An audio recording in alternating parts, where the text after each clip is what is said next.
శాకాహారంలో protein కోసం ఎక్కువ మంది ముందుగా గుర్తుకు తెచ్చుకునే ఆహారం పన్నీర్. కూరలు, స్నాక్స్, సలాడ్స్లో విరివిగా ఉపయోగించే ఇది పోషకాలతో నిండినదే. కానీ చాలా మందికి తెలియని విషయం ఏంటంటే పన్నీర్ను ఎలా వండుతాం, ఎలా నిల్వ చేస్తాం, ఎంత మోతాదులో తీసుకుంటాం అన్నదానిపై దాని ప్రోటీన్ లాభం ఆధారపడి ఉంటుంది. కొన్ని చిన్న పొరపాట్లు దీని పోషక విలువలను తగ్గిస్తాయి. అధిక మంటపై పన్నీర్ను ఎక్కువసేపు వండడం ఒక సాధారణ తప్పు. అధిక ఉష్ణోగ్రత వల్ల పాలలోని ప్రోటీన్ల నిర్మాణం మారుతుంది. దీనివల్ల ప్రోటీన్ పూర్తిగా నశించకపోయినా శరీరం దాన్ని సులభంగా గ్రహించే విధానాన్ని ప్రభావితం చేస్తుంది. అందుకే పన్నీర్ను తక్కువ మంటపై సున్నితంగా వండడం మంచిది. ఇక డీప్ ఫ్రై చేయడం కూడా మరో పెద్ద పొరపాటు. నూనెలో వేయించిన పన్నీర్ రుచిగా ఉన్నప్పటికీ అది ఎక్కువ కొవ్వు, క్యాలరీలను చేరుస్తుంది.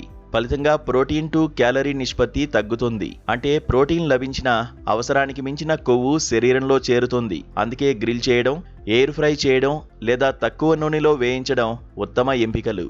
మరొక ముఖ్యమైన విషయం పన్నీర్ నాణ్యత. మార్కెట్లో లభించే ప్యాకేజ్డ్ లేదా ప్రాసెస్ చేసిన పన్నీర్లో కొన్ని సందర్భాల్లో యాడిటివ్స్ ఉంటాయి లేదా పాల ఘన పదార్థాలు తక్కువగా ఉంటాయి.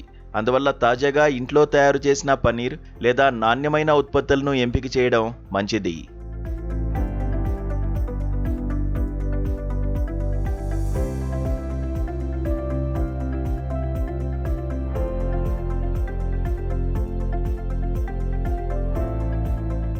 పన్నీర్ను కేవలం మైదా లేదా రిఫైన్డ్ కార్బోహైడ్రేట్స్తో కలిపి తినడం కూడా ఒక పొరపాటు. ఇలాంటి ఆహారం త్వరగా ఆకలి పెరగడానికి కారణమవుతుంది.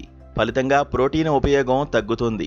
పన్నీర్ను ఫైబర్ ఉన్న కూరగాయలు, గింజలు, సంపూర్ణ ధాన్యాలతో కలిపి తింటే శరీరానికి మరింత ప్రయోజనం ఉంటుంది. ఇక పన్నీర్ నిల్వ విధానం కూడా చాలా ముఖ్యం.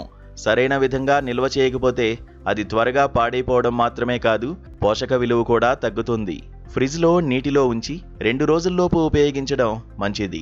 బయట ఎక్కువసేపు ఉంచడం లేదా ఉష్ణోగ్రత మార్పులకు గురి చేయడం మంచిది కాదు.